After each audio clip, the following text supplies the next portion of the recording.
नमस्कार छात्रों, आज की इस वीडियो में चैप्टर 10 वृत्त की स्पर्श रेखा के से संबंधित प्रश्नों का हम अभ्यास करेंगे।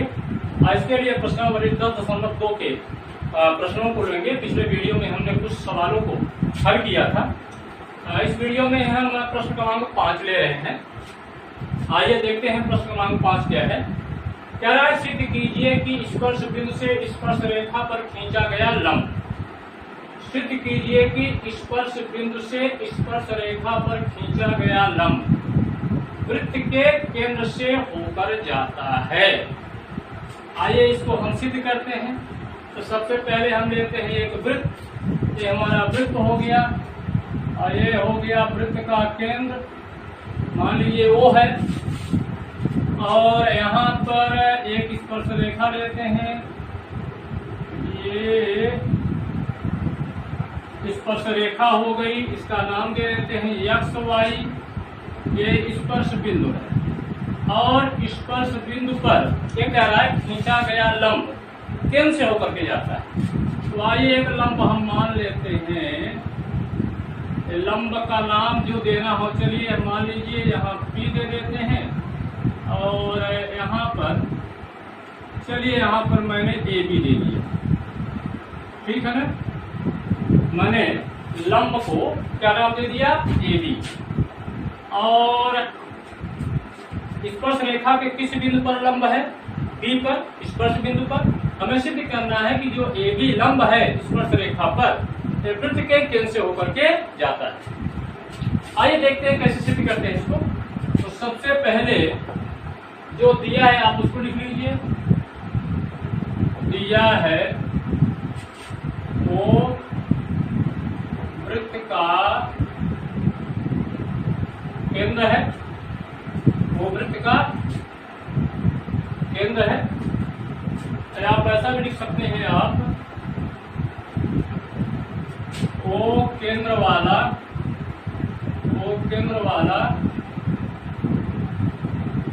एक वृत्त है तथा वृत्त के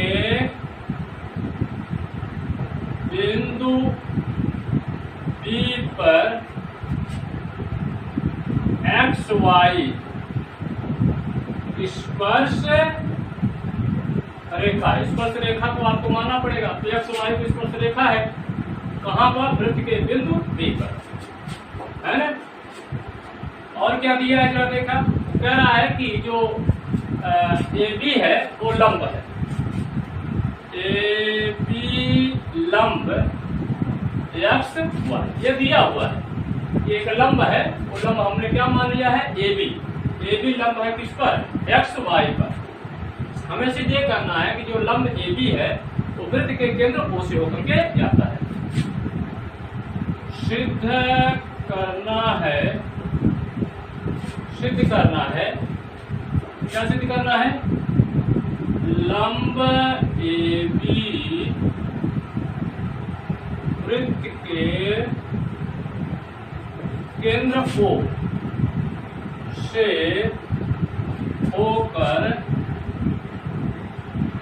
जाता है, केंद्र O से होकर जाता है।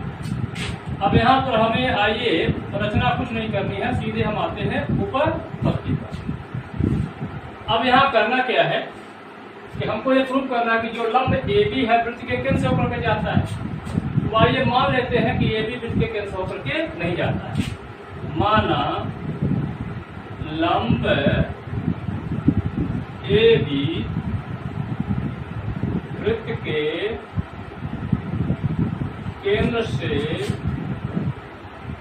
होकर नहीं जाता है।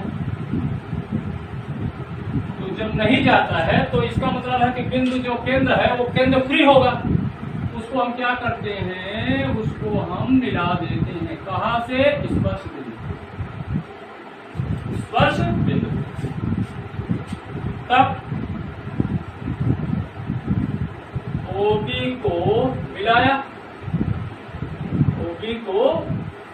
यदि केंद्र से होकर नहीं जाता है तो वृत्त का केंद्र जो है वो खाली रहेगा, स्वतंत्र रहेगा। तब ऐसी स्थिति हम क्या कर सकते हैं, ओबी को हम मिला देते हैं। तब ओबी को मिलाया। अब जरा देखिए, चूंकि ओबी क्या है, त्रिज्या है, तथा एक्स वाई बिंदु बी पर क्या है, स्पर्श रेखा है। चूंकि ओबी त्रिज्या है तथा एक्स वाई बिंदु बी पर क्या है, स्पर्श रेखा है, अतः जो ओबी होगा वो एक्स वाई पर क्या होगा, लंब का चिन्ह है, अतः ओबी एक्स वाई पर लंब होगा। यहां लिख सकते हैं चूंकि त्रिज्या स्पर्श रेखा पर क्या होती है, लंब होती है। स्पर्श बिंदु से होकर जाने वाली त्रिज्या स्पर्श रेखा पर क्या होती है, लंब होती है, इसलिए वो भी लंब एक्स वाई। किंतु ए बी लंब एक्स वाई कहां से, ये तो दिया है क्योंकि ए बी क्या है, एक्स वाई पर लंब है। अब ओ बी एक्स वाई पर लंब है, ए बी एक्स वाई पर लंब है। देखिए बिंदु बी पर ए भी लंब है, बिंदु बी पर ए भी लंब है।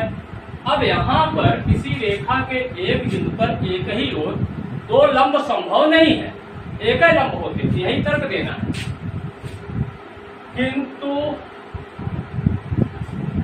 किसी रेखा के एक बिंदु पर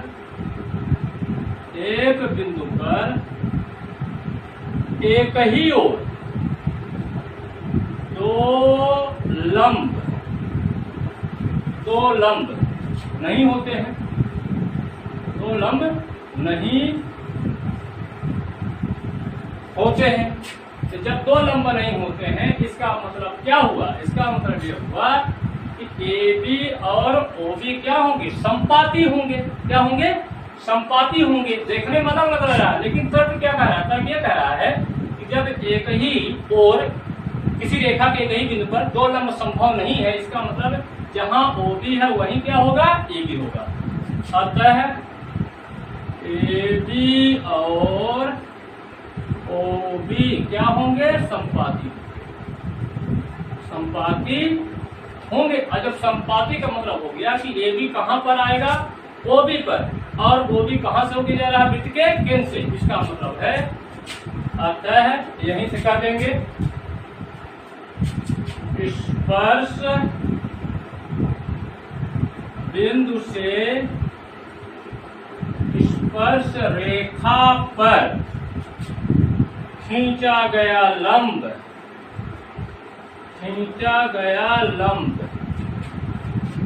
वृत्त के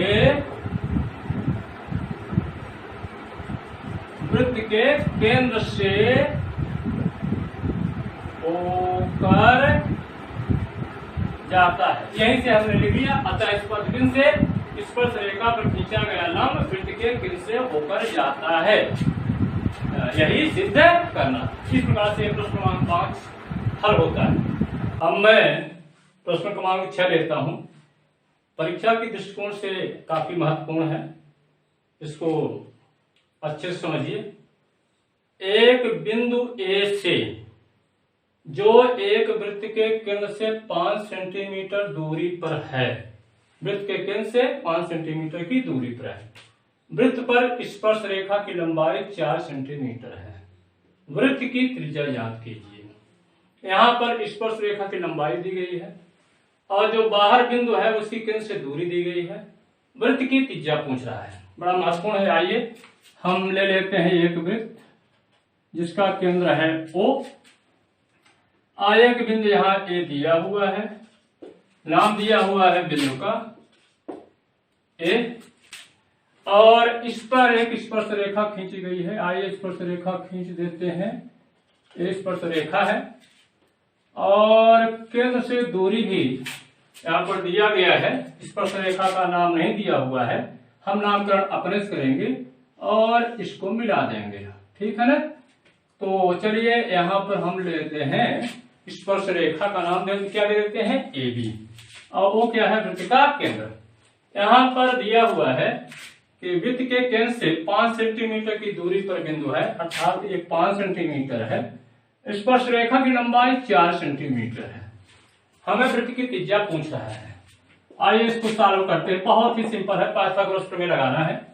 तो पहले लिख लेते हैं यहाँ पर, मान लीजिए माना O वृत्त का केंद्र है तथा बाह्य बिंदु A से वृत्त पर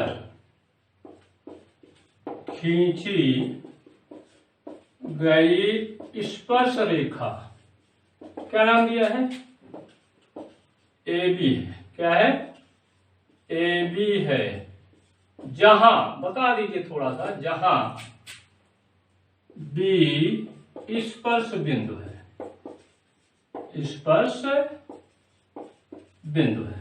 दिया क्या है आपको, दिया है जरा देखिए, आपका AB बराबर दिया हुआ है 4 सेंटीमीटर, OA बराबर दिया हुआ है 5 सेंटीमीटर।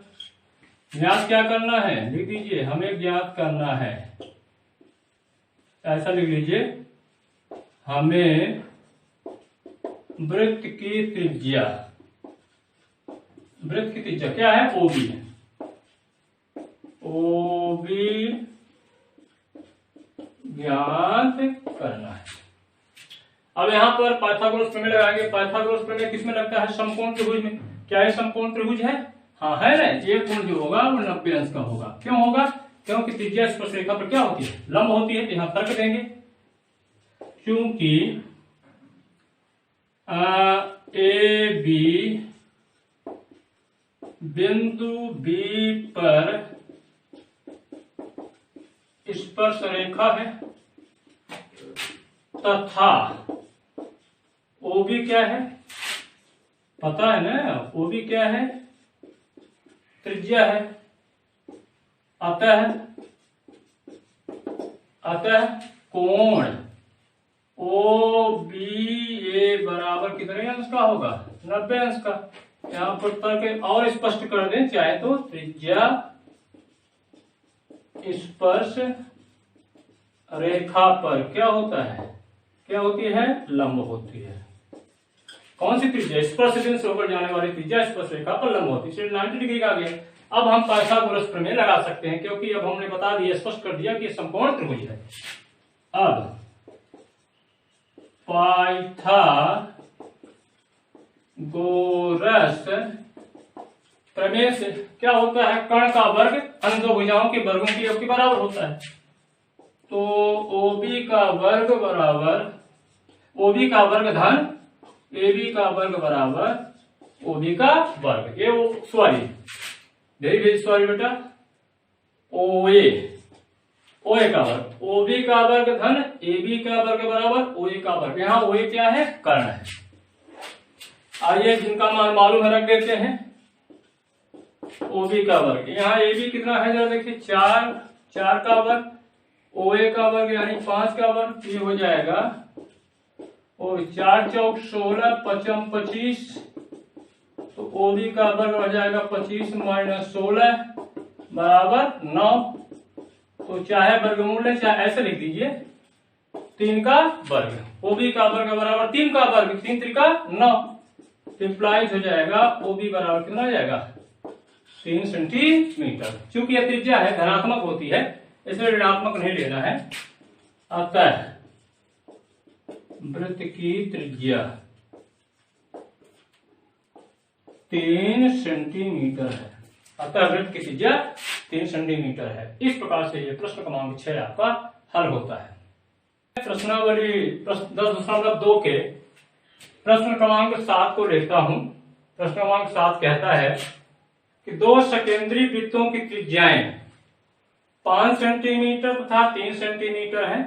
बड़े वृत्त की उस जीवा की लंबाई ज्ञात कीजिए जो छोटे वृत्त को स्पर्श करती है।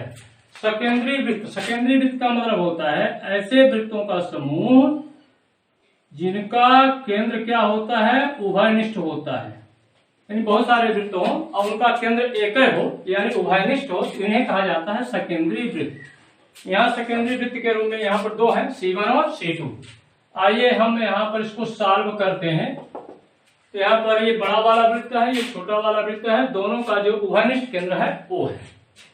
तो हम मान लेते हैं, माना O दो सकेंद्रीय वृत्तों C1 और C2 है। माना O दो सकेंद्रीय वृत्तों C1 और C2 का केंद्र है। ठीक है, क्या मान लिया। जीवा चलिए मानिए, यहां पर माना AB, यहां पर एक बड़े वृत्त की जीवा खींचनी है आपको, इसका नाम हमने दे दिया AB, जो छोटे वृत्त को कहां पर स्पर्श कर रहा है, बिंदु P पर। क्या है ना, उस जीवा की लंबाई आती है जो छोटे वृत्त को स्पर्श करता है। तो माना AB बड़े वृत्त, नाम क्या दिया बड़े वृत्त का, C2 की क्या है, जीवा है, जो छोटे वृत्त C1 को किस बिंदु पर, बिंदु P पर क्या करती है, स्पर्श करती है। यहां पर इतनी चीजें हमने मान लिया। माना वो दो सेकेंडरी वृत्तों C1 C2 का केंद्र है। माना AB बड़े वृत्त C2 की जीवा है, जो छोटे वृत्त C1 को बिंदु P पर स्पर्श करती है। यहां से इसको मिला दीजिए, यहां से इसको मिला दीजिए। यहां पर हम क्या कहेंगे, यहां लिख दीजिए OP और OA को मिलाया, OA और OP को मिलाया। दिया क्या है जरा देखिए, यहां पर दिया है OA को नहीं मिलाया, यहां पर OP और OB को मिलाया, OP और OB को मिलाया। यहां पर दिया क्या है, दिया है व्यास की लंबाई, त्रिज्या दिया हुआ है, दिया है OB बराबर जा देखिए 5 सेंटीमीटर। बड़े वृत्त की त्रिज्या कितना दिया है, OB 5 सेंटीमीटर, और छोटे वृत्त की त्रिज्या कितना दिया हुआ है, 3 सेंटीमीटर। तो OP बराबर 3 सेंटीमीटर, ये है 5 सेंटीमीटर, ये दिया हुआ है 3 सेंटीमीटर। छोटे वृत्त की त्रिज्या और बड़े वृत्त की त्रिज्या ज्ञात क्या करना है, जीवा की लंबाई। अब हमें जीवा AB की लंबाई ज्ञात करना है। कैसे याद करेंगे, पाइथागोरस प्रमेय लगाएंगे। पाइथागोरस प्रमेय के लिए हमें क्या करना होगा, यहाँ ये बताना पड़ेगा कि एक समकोण त्रिभुज है। अब समकोण त्रिभुज किस आधार पे कहेंगे, आइए हम देखते हैं। AB क्या है, AB है वृत्त C1 की स्पर्श रेखा किस पर, बिंदु P पर। और OP क्या है, त्रिज्या है। अब त्रिज्या स्पर्श रेखा पे क्या होती है, लंब होती है, इसलिए कोण कितने का होगा, 90 अंश का होगा। यहां पर चूंकि AB वृत्त C1 की स्पर्श रेखा है तथा OP त्रिज्या है। AB, चूंकि AB वृत्त C1 की क्या है, स्पर्श रेखा है, तथा OP क्या है, त्रिज्या है, अतः OP लंब होगा किस पर, AB पर। OP AB पर क्या होगा, लंब होगा, यानी ये OP हो गया AB पर लंब। यहां पर आप तर्क दे दीजिए ना, चूंकि त्रिज्या स्पर्श रेखा पर क्या होती है, लंब होती है। हालांकि स्पर्श रेखा की परिभाषा से ही स्पष्ट होने के कारण आप दे सकते हैं ओपी लंब है किस पर, एबी। अब जरा देखिए, एबी जीवा है और ओपी लंब है, तो वृत्त के केंद्र से जीवा पर डाला गया लंब जीवा को क्या करता है, समद्विभाजित करता है। तो यहां पर इस तरह को हम देंगे, यहां पर चूंकि हम जानते हैं कि वृत्त के केंद्र से जीवा पर डाला गया लंब जीवा को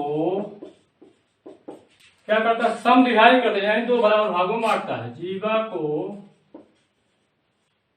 समद्विभाजित करता है। तो हम जानते प्रमेय है, 9th में थी कि वृत्त के केंद्र से जीवा पर डाला गया लंब जीवा को समद्विभाजित करते हैं। अब यहां पर तर्क दे दीजिए, चूंकि ओपी लंब एबी, चूंकि ओपी एबी पर क्या है, लंब है, अतः पीबी बराबर क्या होगा, पीए।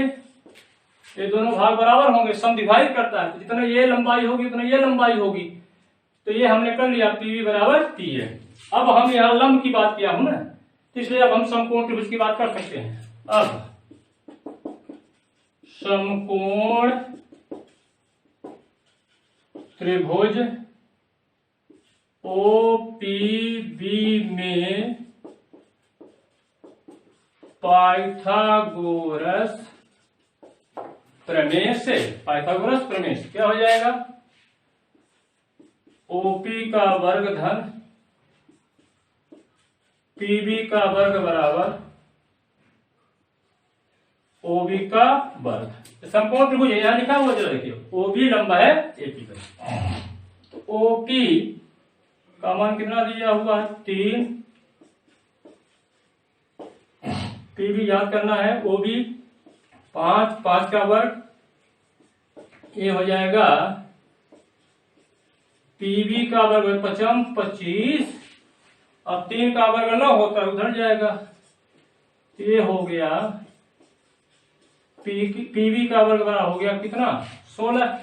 तो ले लीजिए वर्गमूल, तो पीबी बराबर हो गया कितना, 16 का वर्गमूल धनात्मक, चूंकि ये लंबाई है जीवा की इसलिए धनात्मक आएगा, तो ये बराबर हो गया 4 सेंटीमीटर। इस प्रकार से आधी जीवा मालूम हो गई है, कितनी हो जाएगी, तो यहां पर आ जाएगा